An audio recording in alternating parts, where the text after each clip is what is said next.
Buenas tardes. El grupo de hoy le va a hablar acerca del marco internacional de la lucha contra el racismo. Eh, el grupo está conformado por Levis Ibáñez, Iván Husayú, Daneji Díaz, María Grande y quien les habla, Andreina Tile. Yo les voy a hablar en el marco del marco internacional de la lucha contra el racismo. Esto se basa en una serie de instrumentos jurídicos y políticos que buscan promover la igualdad y la no discriminación en todo el mundo. Algunos de sus principales instrumentos son la Declaración Universal de Derechos Humanos. Este documento establece que todas las personas tienen derecho a la igualdad ante la ley y a la protección contra la discriminación por motivos de raza, color, sexo, idioma, religión, opinión política o de cualquier otra índole.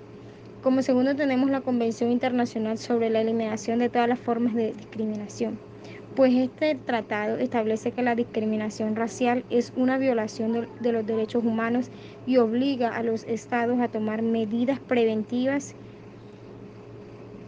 para esto, para combatirlo. La Conferencia Mundial contra el Racismo, la discriminación racial, la xenofobia y las formas conexas de intolerancia. En esta conferencia, celebrada en Durban, Sudáfrica, en el 2001, reafirmó el compromiso de la comunidad internacional de la lucha contra el racismo y la discriminación racial. La Agenda 2030 para el Desarrollo Sostenible.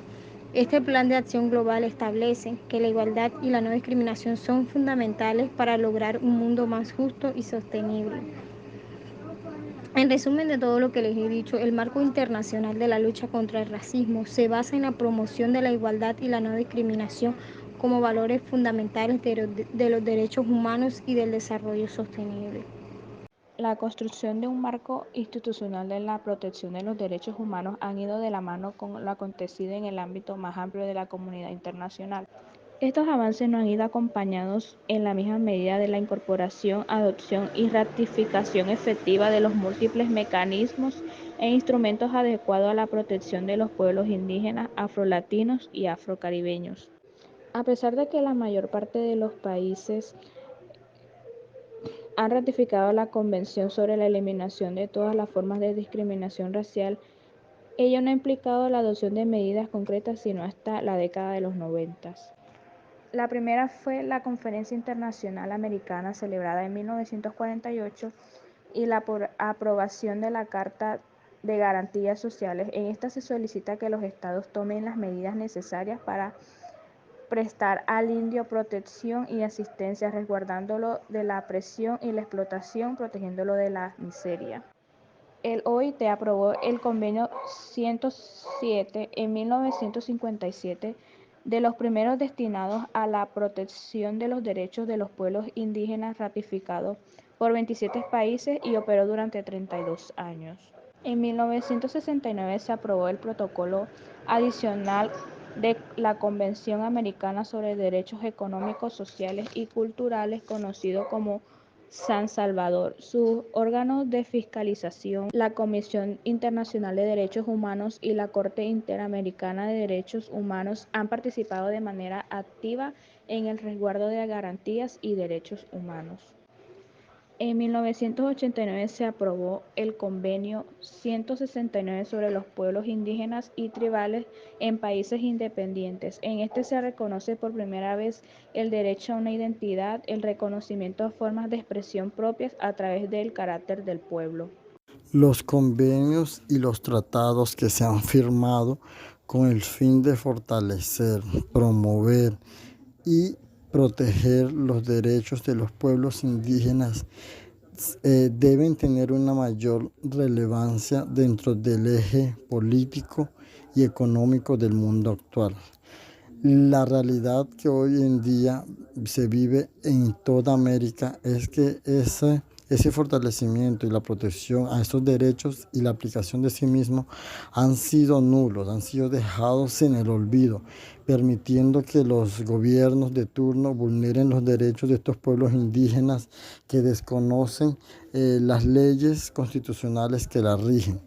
También se ha visto que se ha desconocido que todo pueblo indígena tiene una integridad, una visión propia, una cosmovisión propia en donde tiene una libre autonomía de usos y costumbres y que estos deben tener una participación continua dentro de los planes de desarrollo y que también dentro del plan político, económico, social, educativo merecen tener una participación continua, pero sin embargo los esfuerzos para preservar esto y que se apliquen han sido muy escasos, puesto que desde hace años, desde la historia de toda América, se vislumbra la continua discriminación y vulneración de estos derechos tan importantes que poseen los pueblos indígenas, que son seres humanos al igual que todos.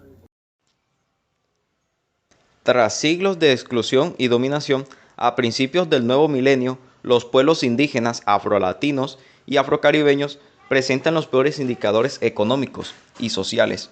Tienen escaso reconocimiento cultural y acceso a instancias decisorias. Además, la discriminación étnica-racial también está en la base de los sentimientos xenofóbicos en los países de la región. Tal discriminación se transfiere al otro extranjero, sobre todo si no es blanco y migra desde países caracterizados por una mayor densidad de población indígena, afrolatina, afrocaribeña.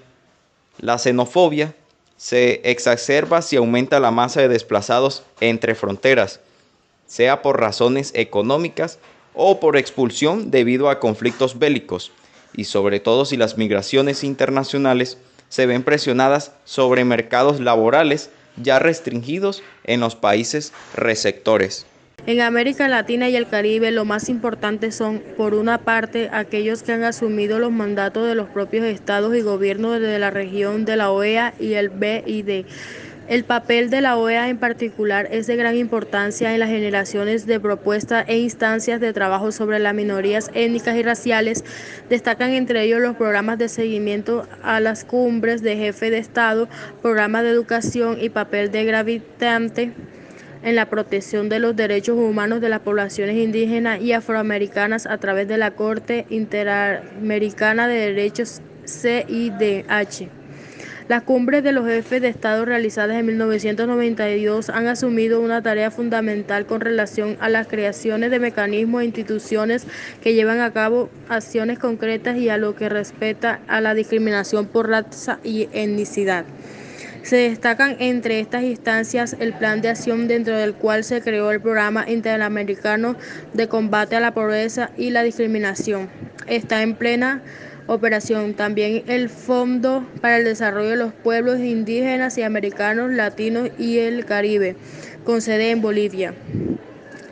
Organismos interdependientes del Sistema Nacional unidos como la OIT y UNESCO han asumido desde hace varias décadas un compromiso por superar las barreras de los perjuicios y discriminación hacia los pueblos indígenas y poblaciones afroamericanas. El papel de la OIT a través del Convenio 169 sobre pueblos indígenas y tribales y los programas de UNESCO a través de su Oficina Regional de Educación para América Latina y el Caribe han dedicado grandes esfuerzos en las últimas décadas en la búsqueda de la equidad en el ámbito de la educación y la cultura.